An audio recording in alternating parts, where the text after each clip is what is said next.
ومن تاب وعمل صالحا فإنه يتوب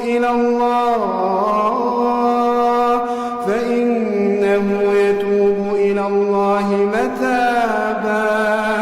والذين لا يشهدون الزور وإذا مروا باللغو مروا كراما والذين إذا ذكروا بآيات ربهم لم يخروا عليها صما